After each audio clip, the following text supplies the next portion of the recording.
أعوذ بالله من الشيطان الرجيم بسم الله الرحمن الرحيم الحمد لله صلاة والسلام على رسول الله السلام عليكم ورحمة الله وبركاته. Welcome to Auditing 2. Can you hear me? Can you hear me?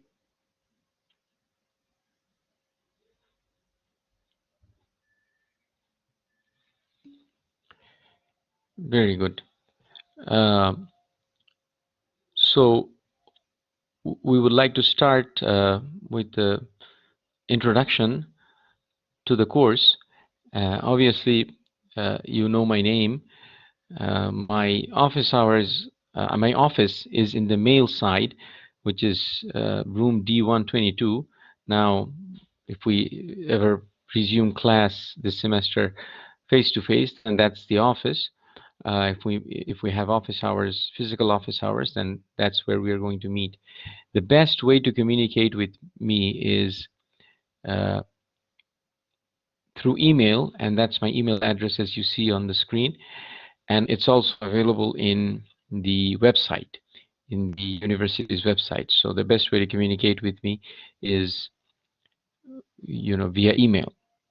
Now, before we get into the class material, I'd like to give a general introduction, which I give to all of my students in each one of my classes.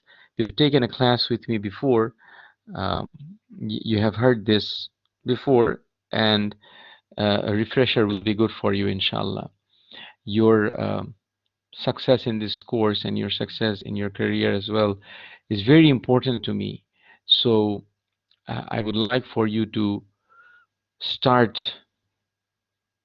right and stay up to date and not fall behind. So the first thing, we're going to discuss is how to do well in this class. Um, Number one, coming to class on time. Now I'm telling you this because you are already in class on time, and of course those who are not here, they're going to listen to the recorded lecture. The lecture is being recorded, and as I mentioned, the attendance is taken through the learning management system. So when you logged into my class, you're registered as attending the class, and if you leave the class, the system will also register that. Now, uh, coming to class and staying throughout the class is very important because we're going to try and learn the material in the class, right? We're going to learn the material in the class. Uh, the slides for the first 3 chapters are in Blackboard, and I would like for you to print the slides and have them by your side so that you can take physical notes. So listening carefully and taking notes and asking questions and participating will actually help you learn the material better, and you can learn it while you are in the class. This will help you uh, do well in the exam, and it will help you with your time later. You will not have to study a lot if you paid attention and you took notes.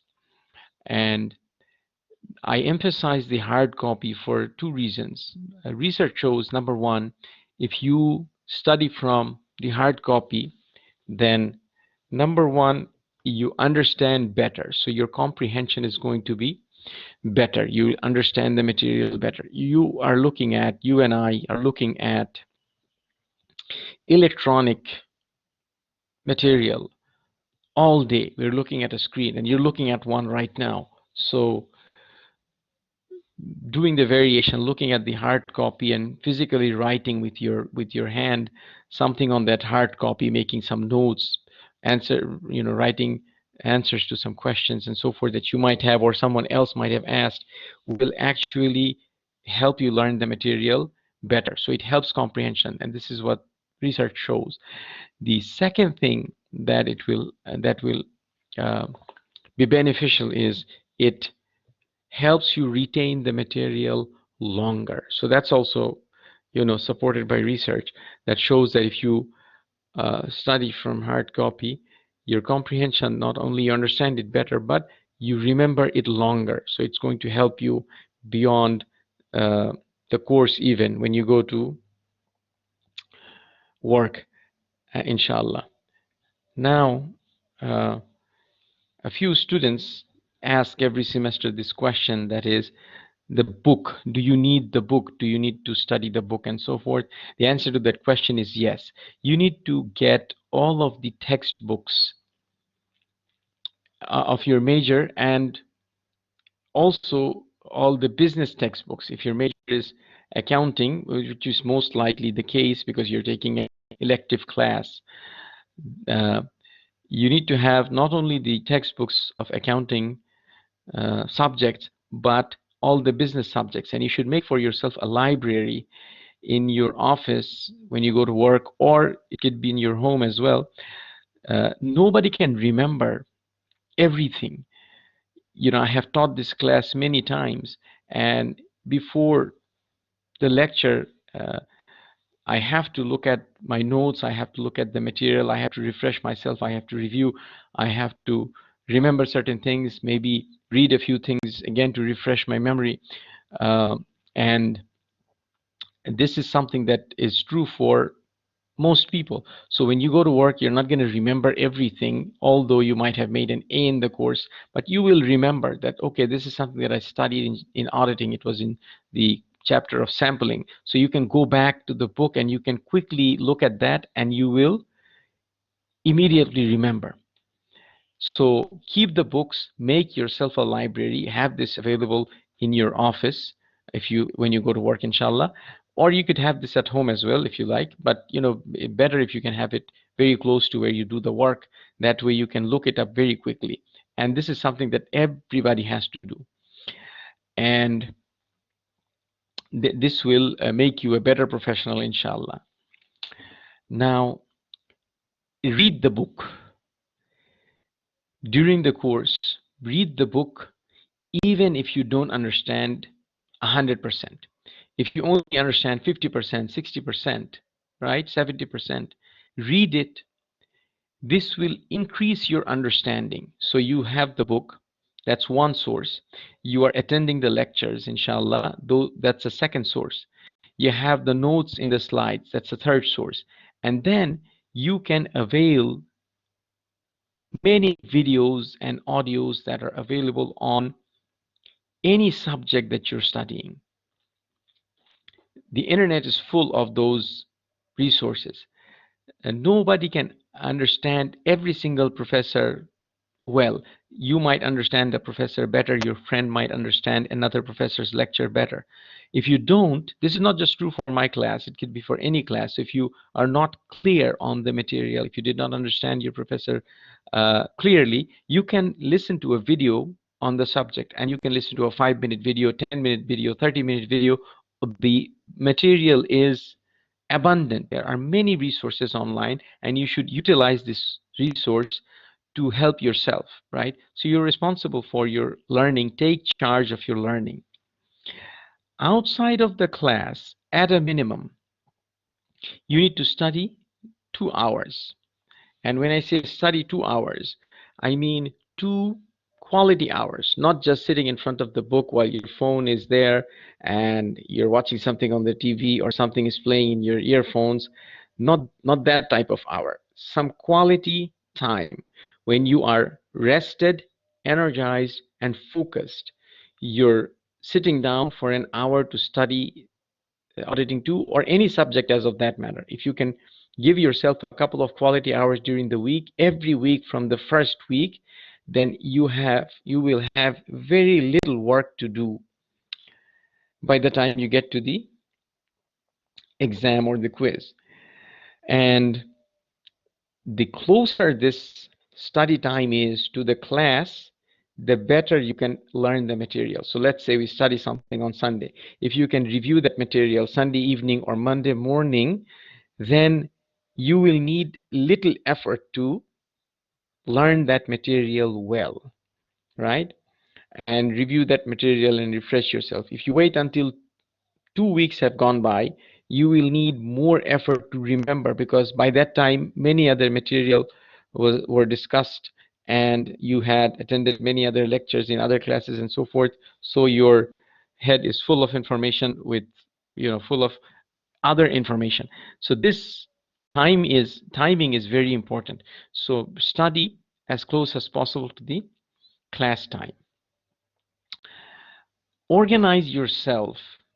And when I say organize yourself, remember we are starting this semester today, and if you're taking Monday and Wednesday classes, some of your classes will start tomorrow. Now you're starting 3, 4, 5, 6 classes at the same time, and after 4 or 5 weeks or 6 weeks, every single one of these classes will have enough material to offer you an exam. And you know from your past experience that all those exams come very close to each other. They will come to you very close to each other. And this is no surprise. You know this from now. Organize yourself. If you have 2 exams during the same week or maybe during the same day, master one of those courses, whichever is easier for you. Master it so that you don't have to spend a lot of time on that particular course material when you have the midterm week, right? So that you can focus on the other one. At least master one of them, right? So build your knowledge, build your understanding from now, so that you are not overloaded when you get to that exam week, right? If you come and say, we have 2 exams today, or there are 3 exams this week, this is what life is at the university, right? This is not a surprise. You should know this, and you should prepare for it from now. Are you following? Does it make sense? Are you awake?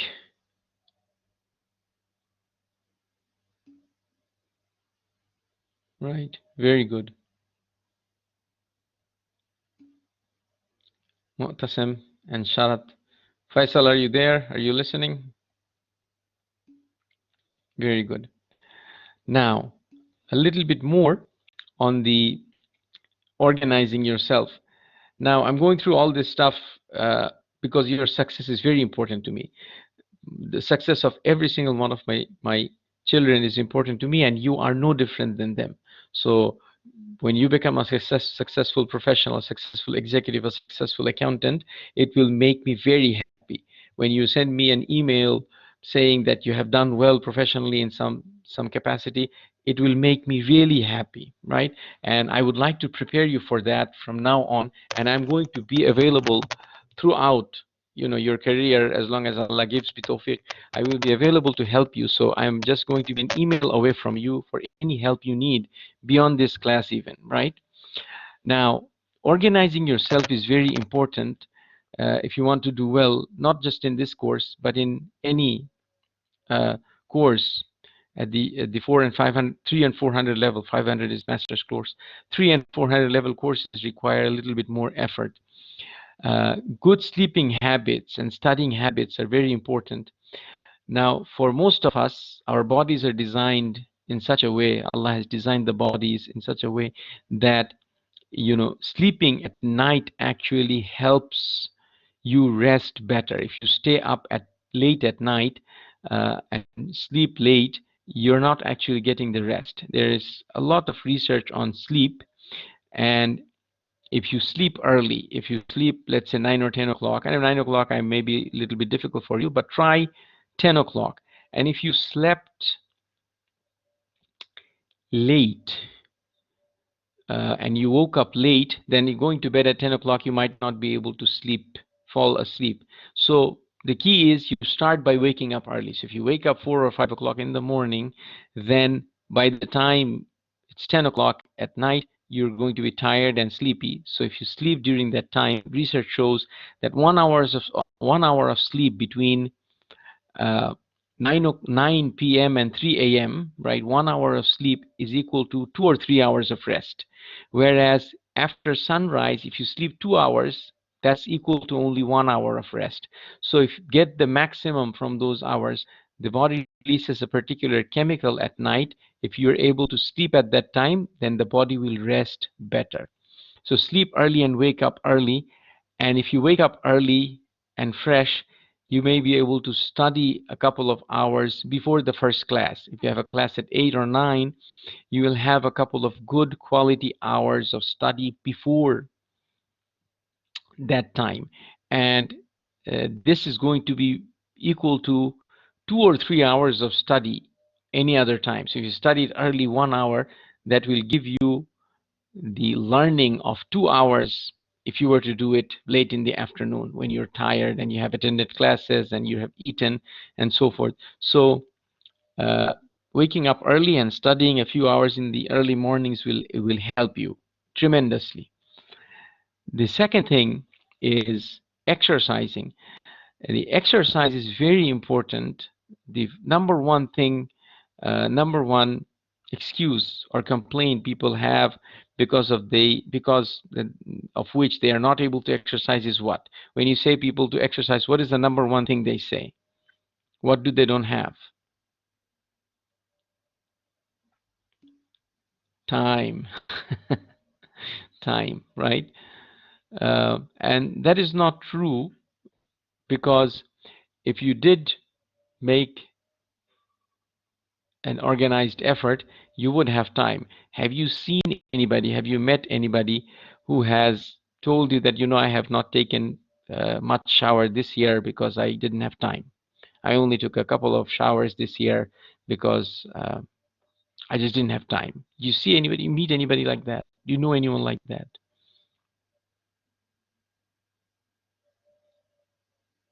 Hmm? So it's just a matter of organizing. And I'm not saying you go to the gym and build, uh, a strong body and muscles and so forth and do a lot of run a marathon. I'm not saying any of that. What I'm saying is just do a 20-minute uh, walk. And Motasim said that he is a professional footballer, so he exercises daily, and that is excellent, right? That is excellent, and this is going to help you in learning. And Motasim can testify that once you play and you sweat and you then take a shower, right? You have a renewed energy. Is that right, Motasim? Do you experience that? Once you have exhausted, yeah, and you take a shower, it's an amazing feeling. Those who exercise like that exhaustively, they know. So this is something that you cannot do without, right? If you did that, then you know that it increases your appetite. You can enjoy the food better, number one. Number two, you can sleep better, right? Correct me if I'm wrong, Mutasem, right? Right? Eating good and sleeping well, it helps you, right? Uh, in addition to that, this blood flow that you have in your brain and your body, it actually makes you better prepared to learn. It makes you more alert, makes you more focused, so you can learn the material better, right? You can learn the material better. So exercising, at least walking 20 minutes a day, 30 minutes a day, fast walk, is going to help you in many ways, not just learn the material better, but it will physically help you. And keeping that habit throughout your life is going to serve you very well. The third point I have is about not wasting time. If you have time, let's say, in between two classes. Let's say you have a class from 9 to 10 o'clock, and then you have a break between 10 and 11, and then another class at 11 to 12. Most students, you will see, do not utilize that time properly. They waste that time in texting and doing useless activities. Now, this is becoming an epidemic, the usage of the screen, the tablets and the mobile phones and so forth. People are practically glued to their phones. You know what happened one time, a few months back? I was driving and I was going towards a red light. I was seeing the red light from a distance, and I saw that the light is green, and there are 3 or 4 cars at the front of that lane, all of them sitting there not moving. So at first I thought maybe there is a police officer who's holding them, but when I reached the signal light, it was green, and there were a few people in those cars. Every single one of them doing something with their phone, and none of them noticed, right? There are few people in the cars, none of them noticed that the right light is green, and they're just there, sitting there, right? So when I got there, I honked, and then they realized that their signal is green, and it's been green for some time, right? You see, so the people are there, but they're not there. They're somewhere else, right? They're somewhere else. So this is something that you're living your life unmindfully. You're not in the moment that you're experiencing. You're somewhere else, right? So uh, use the time properly. Don't indulge in the screen like people do, and it will serve you well, inshallah. Utilize the spare time in between the classes so that you can enjoy actual good quality time in the evening with your friends and family. uh, Try to listen to something productive during your drive. You're not driving to the university, and I'm not saying watch a video. You can listen to a video, not watch it. You can listen to an audio or a video lecture in your phone or in your MP3 player in the car that is related to a material. So let's say you are not 100% clear on a particular topic of a particular subject, let's say audit sampling or any subject in any class. There are many lectures, short lectures available, different size lectures, 5 minutes, 10 minutes, 30 minutes. You can listen to one of them. And remember, you don't have to understand everything. Even if you understand 50% of what the speaker is saying, it is increasing your understanding, right? So try to use that time if you're driving around. Now, don't watch videos, okay? If you're driving around, don't watch videos. Just listen instead of listening to maybe something useless or not, you know, listening to anything. Just listen to something that is easy for you and it will help you utilize that time, okay? During the class, put your phone at a place where you cannot reach out with your hand. So take the phone and put it in a place. My phone is usually, most of the time, is out of my reach.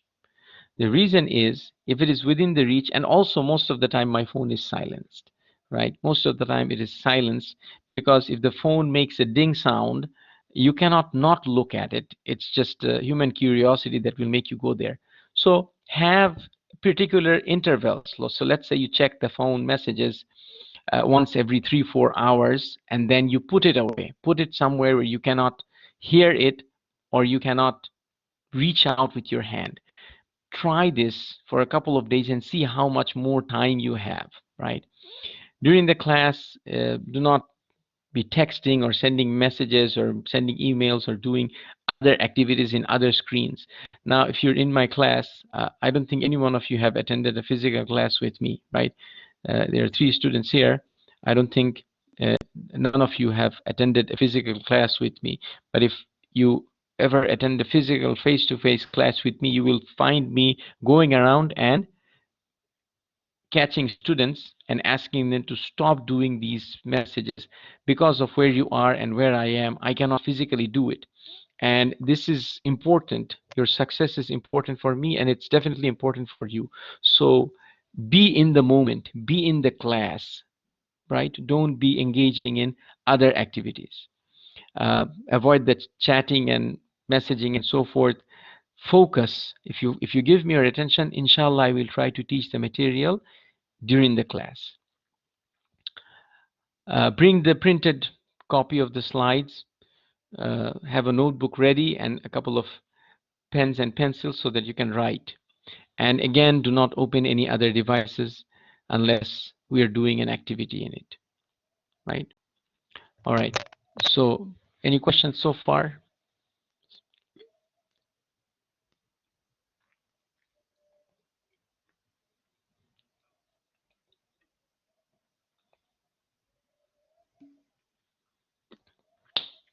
Okay, very good.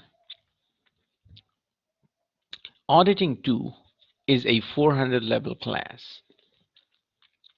What that means is every single student who is registered in this class uh, has come through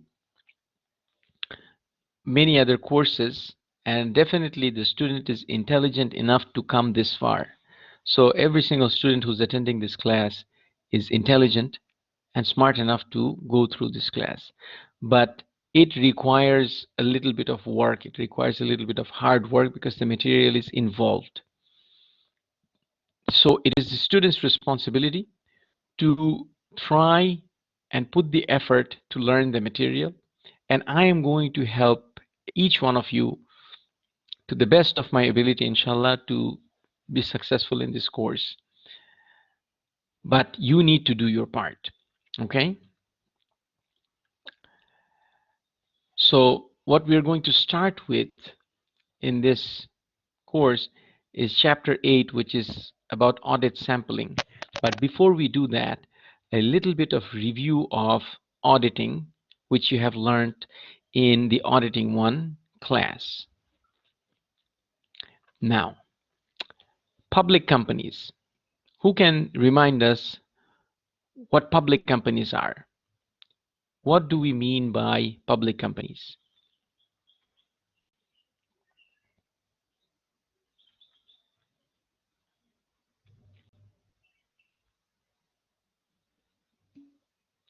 Listed companies, listed where?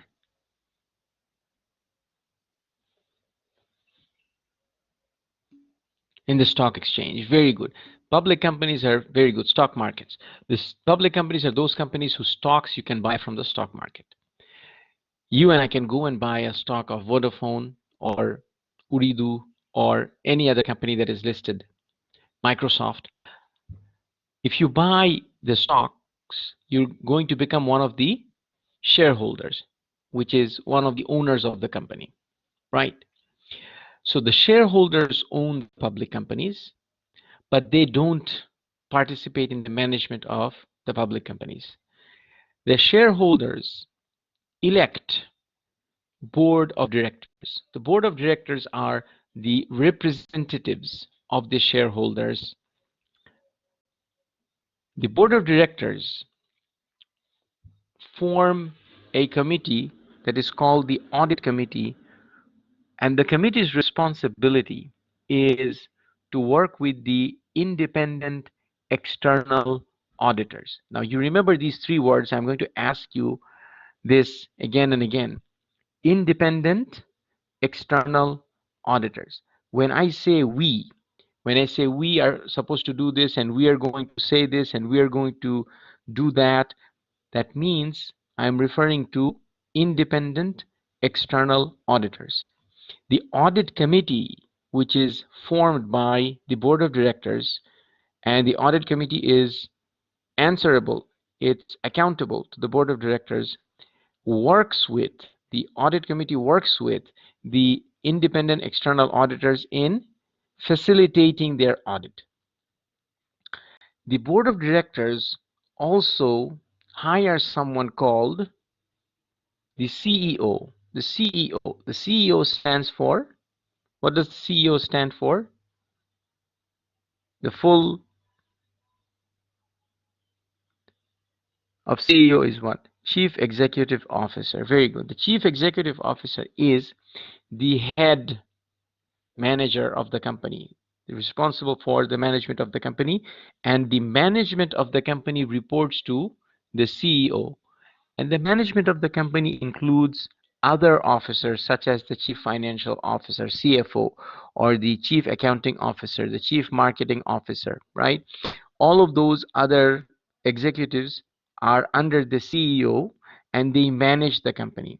So when the management of the company is managing the company and running the show, they have two major responsibilities. Number one, the performance of the company. So the company hires the management and the CEO so that they can uh, manage the performance of the company, make profit for the company, for the shareholders. At the same time, the management of the company is responsible for preparing financial statements that reflect the performance of the company.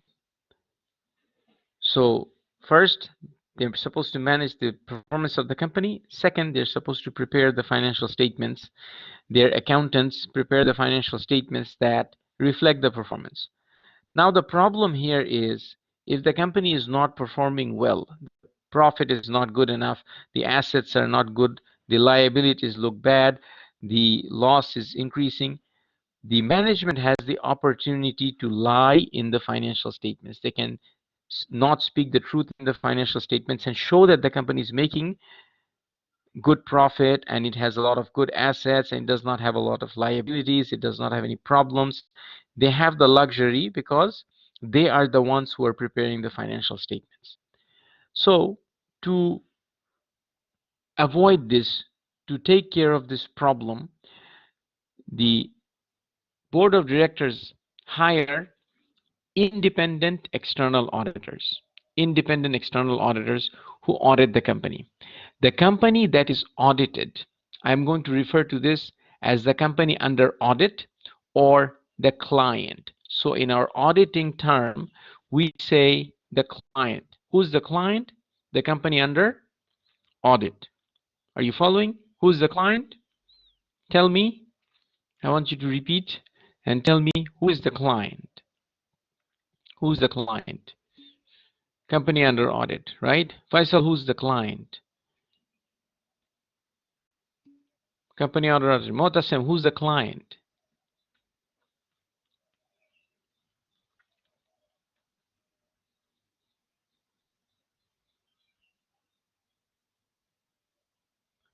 Who are we?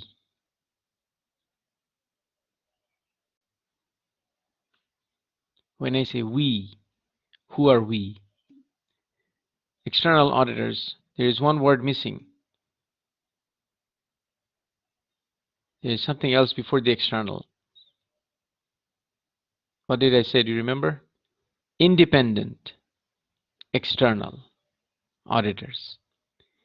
Independent external auditors. Independent means we are not dependent on the company's success or failure. The company makes $1 million, doesn't make a difference for us. Company loses $1 million, doesn't make a difference for us. We want to speak the truth. We want the financial statements to speak the truth. So independent means the company's success or failure does not matter to us. External means we do not work as an employee of the company. We are from outside. We are outsiders. We are objective. We want to look at everything with a skeptic mind. We are not saying that they're lying, but we are going to accept the truth only when we see evidence, right? So we're independent and we are external. Everybody follow? What is our responsibility? What is the auditor's responsibility? The financial statements, the preparation of the financial statements is the responsibility of the management, right? Who is supposed to prepare the financial statements? Who's responsible for preparing the financial statements?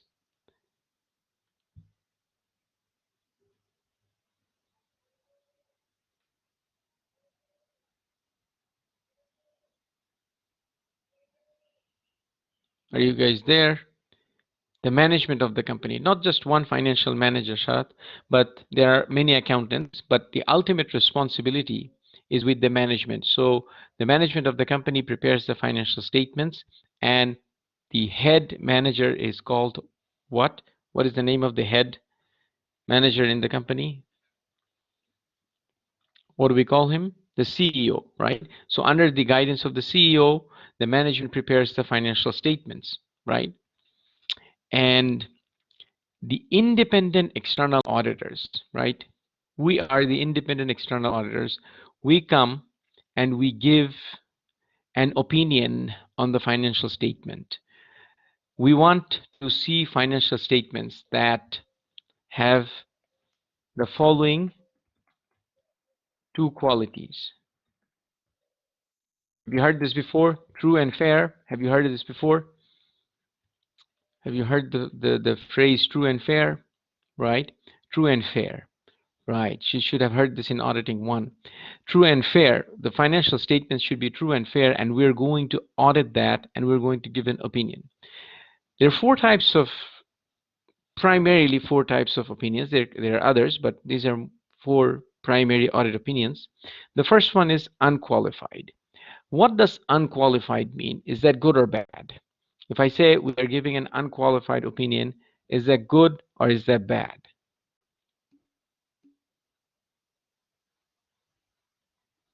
Sharat says bad. Faisal says bad. Motasem, what do you say?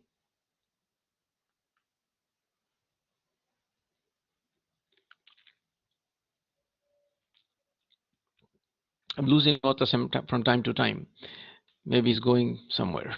Anyhow, unqualified is actually good, right? No, it's just strange. It is strange, but unqualified is good. When I say unqualified, when you say the financial statements are getting an unqualified opinion, that means you're saying good and you don't need to say anything else after that. So let's say someone asks me, how is this particular student? And the student has taken a couple of classes with me, and I have seen the student's performance and so forth. So I have enough information about the student. I can say the student is good, and I don't have to say anything else after that. That means my opinion is unqualified. Now, generally, if you say the engineer is unqualified, that means the engineer is not good. If you say the engineer is qualified, that means the engineer is good. But in this case, in the case of audit opinion, this is very, very strange. But remember, unqualified means the opinion is good, and you don't have to qualify your statement with anything else. On the other hand, uh, the qualified is, if I were to say the opinion is qualified, and if I were to translate that, then I have to say good, but. So I have to say good, but. Meaning, let's say somebody asks me about a student, and uh, I say the student is good, but the student sometimes comes late to class. So I have to qualify my statement of good with something in addition, which is contrary to good, which is the opposite of good. So when you have an opinion that is qualified, that means you're just saying the financial statements are true and fair, they're good, but you should know X, Y, and Z. There is this small problem, or there is this small thing going on uh, that you should know about the company. So you're not saying that that small problem makes the financial statements bad, but this is something that the reader should know. So qualified is good, but, right? The qualified is good, but. Are you following? So we have unqualified, which is good. We have qualified, that is good, but. The third opinion is adverse. So what is adverse? If I were to use one word instead of the word adverse, what would that word be? Anyone knows?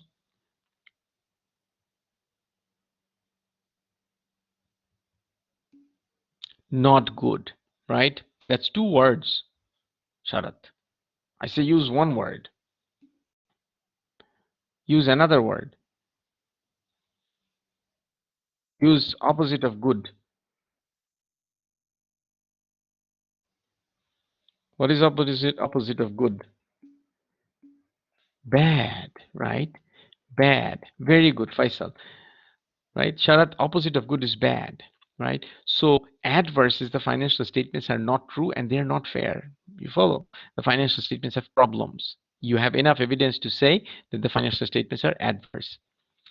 The third one is disclaimer. What is disclaimer?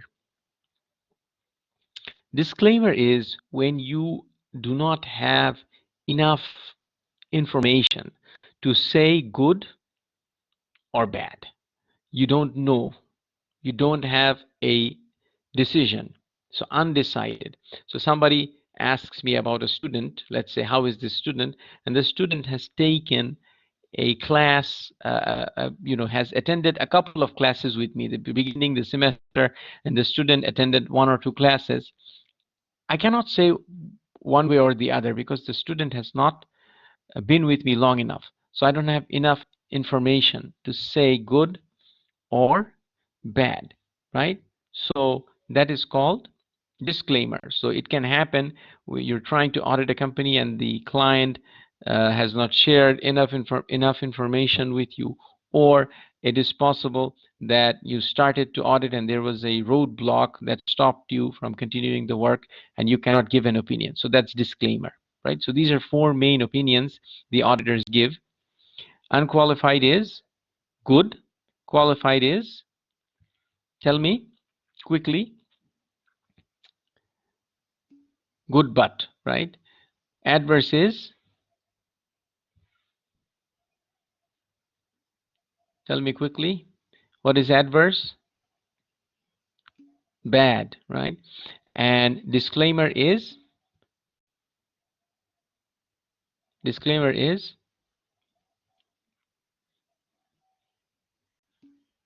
not enough information. Disclaimer is undecided, right? Disclaimer is undecided. Can you hear me? Can you hear me now? Are you able to hear me?